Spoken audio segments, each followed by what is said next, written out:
નમસ્કાર વિદ્યાર્થી મિત્રો, આપ સૌ કુશળ હશો અને આપની જીપીએસસીની તૈયારીઓ ખૂબ સારી ચાલતી હશે. દોસ્તો, હું નિકુલ રાવલ આપ સૌ વિદ્યાર્થી મિત્રો સમક્ષ એક અગત્યનો કાર્યક્રમ લઈને ઉપસ્થિત થયો છું અને આ કાર્યક્રમ એટલે વર્લ્ડિન બોક્સ દ્વારા શરૂ કરાયેલો જીપીએસસી ડેસ્ટિનેશન કાર્યક્રમ.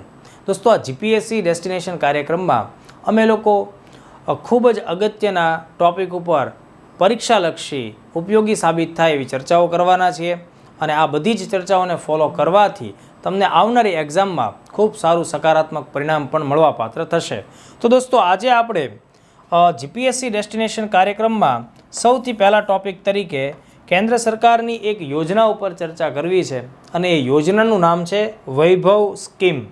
તો દોસ્તો, આ વૈભવ નામ સાંભળીને કદાચ આપણા મનમાં એવો વિચાર આવે કે કદાચ કેન્દ્ર સરકારે આ કોઈ સાંસ્કૃતિક બાબતોને પ્રોત્સાહન આપવા માટે કોઈ યોજના બહાર પાડી હશે, એટલે કે કલ્ચરલ હેરિટેજ સાથે આ મુદ્દો કદાચ સંકળાયેલો હશે. પણ ખાસ ધ્યાનમાં રાખજો, તમારે અહીંયા વૈભવ સ્કીમ એટલે વિજ્ઞાન, સંશોધન અને નવાચાર સાથે સંકળાયેલી યોજના છે એ રીતે યાદ રાખવાનું છે.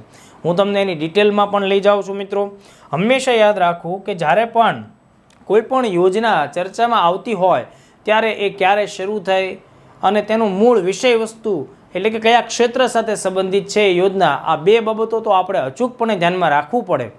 ત્રીજો એક મહત્વપૂર્ણ એંગલ આપણે એ પણ યોજનાઓ કે કાર્યક્રમના અનુસંધાને ધ્યાનમાં રાખવો જોઈએ કે કેન્દ્ર સરકારનું કયું મંત્રાલય અથવા કયો વિભાગ આ યોજનાને ધ્યાન રાખે છે અથવા એનું અમલીકરણની કામગીરી નિભાવે છે. તો આપણે આગળ વધીએ.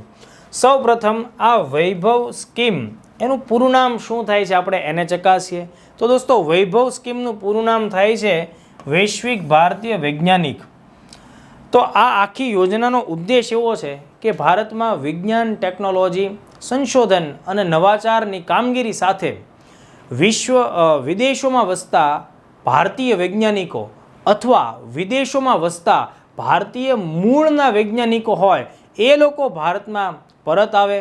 ચલો, કાયમી ધોરણે એ પરત ન આવે તો આપણે સમજી શકીએ, તો એમ છતાં એ લોકો સંશોધનની પ્રવૃત્તિને પ્રોત્સાહિત કરવા માટે ભારતમાં અલગ અલગ સંસ્થાઓમાં ચાલતી સંશોધન પ્રવૃત્તિઓ સાથે જોડાઈ શકે એટલા માટે પ્રોત્સાહન આપવા માટે કેન્દ્ર સરકારે આ યોજના બહાર પાડેલી છે. હવે બીજી અગત્યની વિગત જે તમારે પ્રિલિમ્સ પરીક્ષાને ધ્યાનમાં રાખીને ખાસ ધ્યાનમાં રાખવી જોઈએ એ શું છે, તો કે ભાઈ આ યોજના અથવા આ જે સ્કીમ છે એ ક્યારે શરૂ થઈ? વર્ષ 2023થી એનો શુભારંભ થયો છે. દોસ્તો, 2020માં કેન્દ્ર સરકારે વૈભવ સમિટનું આયોજન કરેલું, જેમાં ઘણા બધા દેશોમાંથી સંશોધનની પ્રવૃત્તિઓ સાથે સંકળાયેલા ભારતીય લોકો અથવા તો ભારતીય મૂળના લોકોને ભારત સરકારે આમંત્રિત કરેલા. પણ એ 2020માં જે વૈભવ સમિટ થઈ એ ત્યારબાદ 2023માં વૈભવ ફેલોશિપ સ્કીમ છે એ શરૂ થાય છે. એટલે આ વર્ષની આ યોજના છે. બીજી એક ખાસ બાબત કે ભાઈ આ વર્ષે આ યોજના નેશનલ સાયન્સ ડે એટલે કે રાષ્ટ્રીય વિજ્ઞાન દિવસ, આ બધા જાણતા હશો કે દર વર્ષે ભારત 28મી ફેબ્રુઆરીને દર વર્ષે રાષ્ટ્રીય વિજ્ઞાન દિવસ તરીકે ઉજવે છે. તો આ દિવસે આ યોજનાની જાહેરાત કેન્દ્ર સરકારના વિજ્ઞાન અને ટેકનોલોજી મંત્રી દ્વારા કરવામાં આવી. હું તમને નેશનલ સાયન્સ ડે વિશે ખૂબ અગત્યની વિગત આ જ લેક્ચરના અંતમાં પણ આપી રહ્યો છું. તો ખાસ ધ્યાનમાં રાખવું પડશે કે આ જે વૈભવ સ્કીમ છે એ કેન્દ્ર સરકારના વિજ્ઞાન અને ટેકનોલોજી મંત્રાલય હેઠળના વિજ્ઞાન અને ટેકનોલોજી ડિપાર્ટમેન્ટ દ્વારા ચલાવવામાં આવશે અથવા એનું અમલીકરણ એ અંતર્ગત થશે. હવે જુઓ, વૈભવ સમિટની જ્યારે મેં તમને હમણાં જ વાત કરી કે 2020માં વૈભવ સમિટ આયોજિત થયેલી, ત્યારે પ્રાઇમ મિનિસ્ટર સાહેબે વિદેશોમાં વસતા ભારતીય સમુદાયને અથવા ભારતીય વૈજ્ઞાનિક સમુદાયને સંબોધીને ઘણી બધી વાતો કરેલી. એમાં આ બહુ અગત્યનું સ્ટેટમેન્ટ પણ સાહેબ દ્વારા આપવામાં આવેલું. તો માનનીય વડાપ્રધાન સાહેબે એવું કીધેલું, the government of India has taken numerous measures to boost science, research and innovation. Science is at the core of our efforts towards socio economic transformations.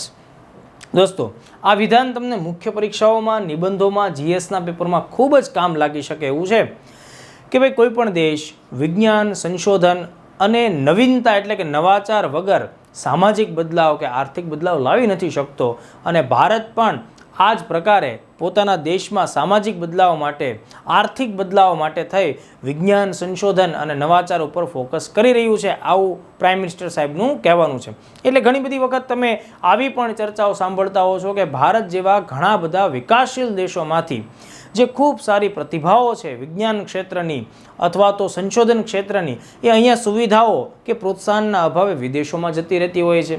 યુરોપીય દેશોમાં અથવા તો અમેરિકા જેવા દેશોમાં આ પ્રકારનું જે હ્યુમન રિસોર્સ છે એ અહીંથી નાસી જતું હોય છે.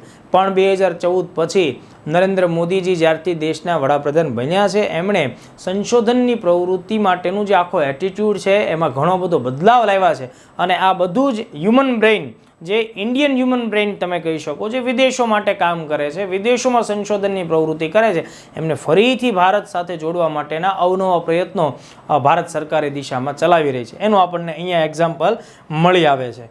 એટલે મેં તમને જે ખાસ વાત કીધી કે વિદેશમાં વસતા કે રહેતા NRI હોય, OCI હોય કે PI હોય કે જે વૈજ્ઞાનિક કે સંશોધન પ્રવૃત્તિ સાથે સંકળાયેલા હોય અને એમની PhDની ડિગ્રી થયેલી હોય કમ્પ્લીટ, અથવા જેમનું માસ્ટર્સ કમ્પ્લીટ થયેલું હોય અને હાલમાં તેઓ કોઈને કોઈ સંશોધન પ્રવૃત્તિ સાથે સંલગ્ન હોય, તો એવા લોકો ભારતમાં આવી શકે.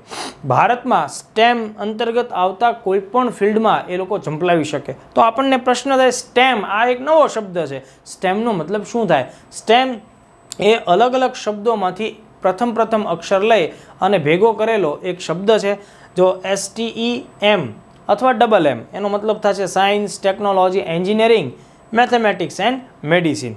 તો હવે જે આ યોજનાનો હિસ્સો બનવા માગશે, આ યોજનાનો લાભ લેવા માગશે, એ વ્યક્તિઓ જે છે એમની મેં તમને બેઝિક લાયકાત કીધી કે ભાઈ એ વિદેશોની અંદર વસતા હોય, ઓકે, વિદેશોમાં અથવા ભારતમાં PhD કરેલું હોય, માસ્ટર્સ ડિગ્રી કરેલું હોય, તો એ લોકો ભારતમાં અપ્લાય કરી શકે છે આ યોજના હેઠળ. જેના માટે કેન્દ્ર સરકારે 18 જેટલા સંશોધન ક્ષેત્રોની ઓળખ કરેલી છે.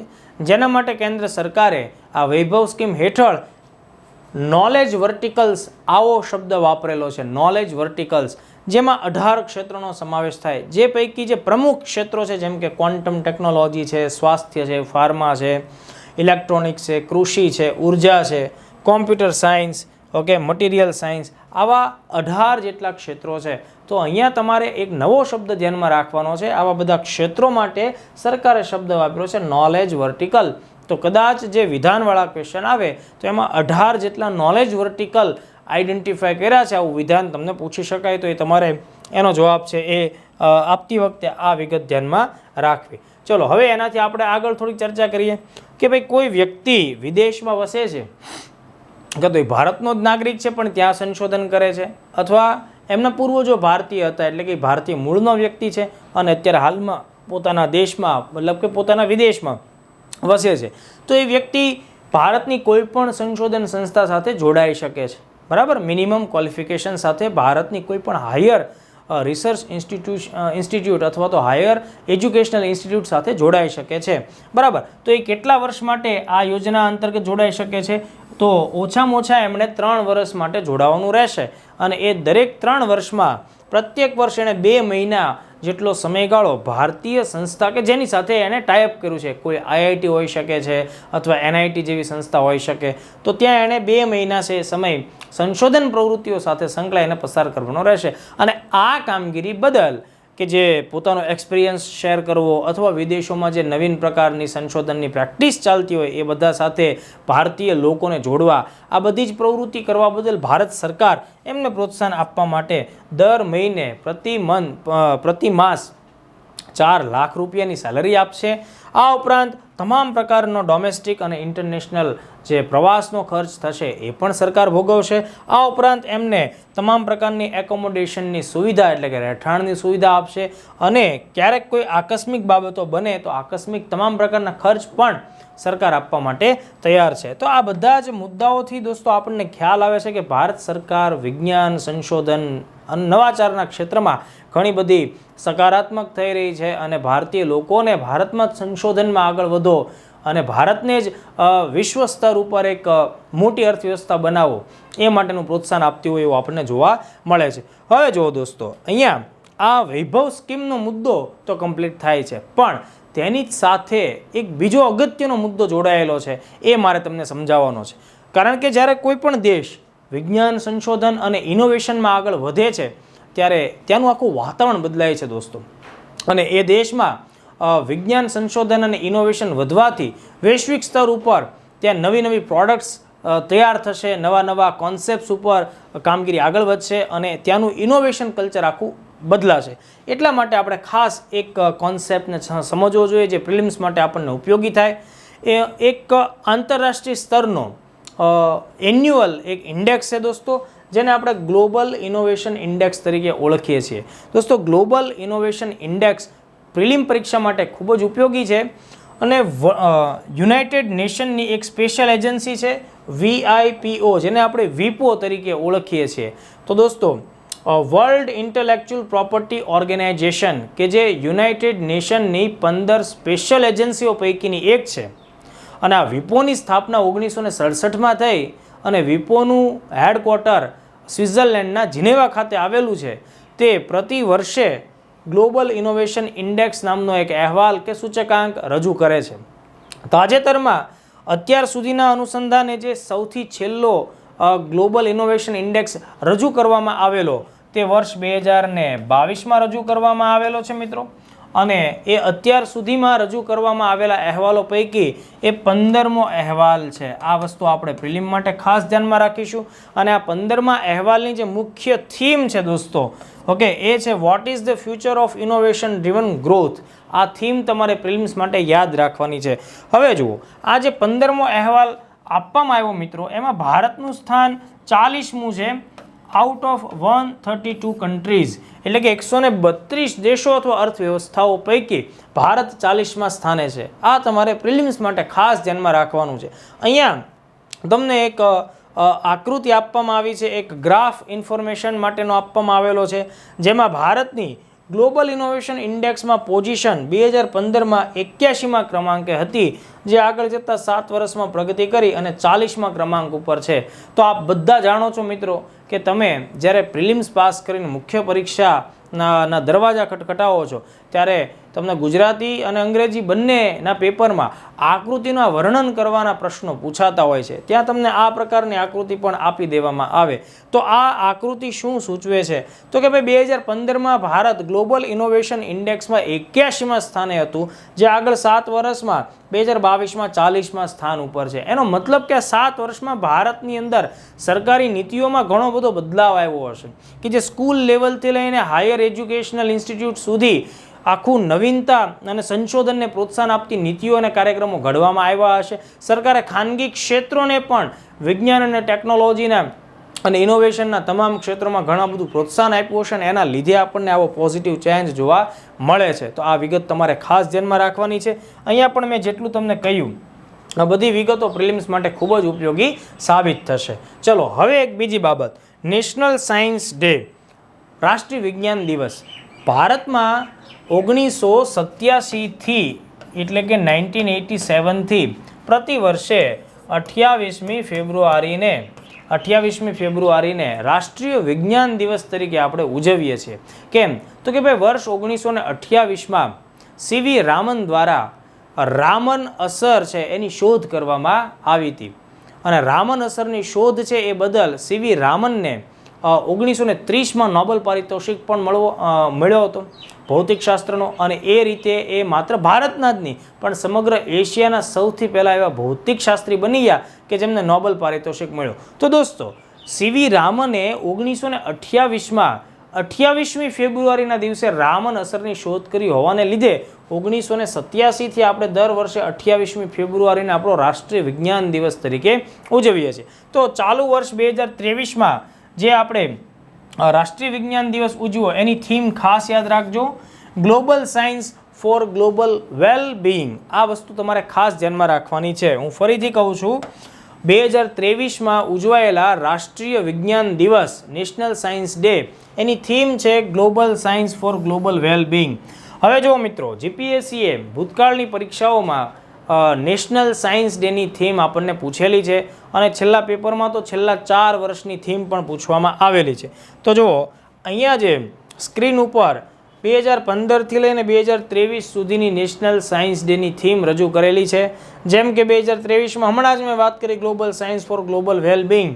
ઓકે, તો તમે આ જે પેજ છે, આ જે સ્ક્રીન છે એને પોઝ કરી અને એનો સ્ક્રીનશોટ લઈ શકો છો અને 2015થી 23 સુધી છે એ એક વખત વાંચી શકો છો, જેના લીધે કદાચ ભવિષ્યમાં આ ટાઈપનો ક્વેશ્ચન રિપીટ થાય તો એ તમારો પ્રશ્ન છે એનો જવાબ સાચો પડવો જોઈએ. તો કહેવાનો મતલબ એમ છે મિત્રો કે આ બધા નાના એવા મુદ્દાઓ છે, બરાબર, પણ એ તમને એક્ઝામમાં ખૂબ જ ઉપયોગી સાબિત થશે. તો આજે આપણે જીપીએસસી ડેસ્ટિનેશન અંતર્ગત મુખ્યત્વે 3 વિગતોની ચર્ચા કરી. વૈભવ સ્કીમ વિશે વાત કરી દોસ્તો, સાથોસાથ આપણે WIPO એટલે કે વિપો સંસ્થા દ્વારા પ્રકાશિત થતા ગ્લોબલ ઇનોવેશન ઇન્ડેક્સમાં ભારતની શું પરિસ્થિતિ છે એના વિશે વાત કરી અને આપણે નેશનલ સાયન્સ ડે 2023ની થીમ વિશે પણ વાત કરી. મિત્રો, આવા જ ખૂબ જ ઉપયોગી ફ્રૂટફુલ લેક્ચર્સ અને વિડીયો જોવા માટે વર્લ્ડ ઇન બોક્સને ઇન્સ્ટાગ્રામ ઉપર, યુટ્યુબ ઉપર અને ટેલિગ્રામ ચેનલ ઉપર એની વર્લ્ડ ઇન બોક્સ સાથે કનેક્ટ થાવ અને આ જ રીતે તમે તમારા નોલેજને અપલિફ્ટ કરો અને તમારા માર્ક્સમાં પણ સુધારો કરો. Thank you very much.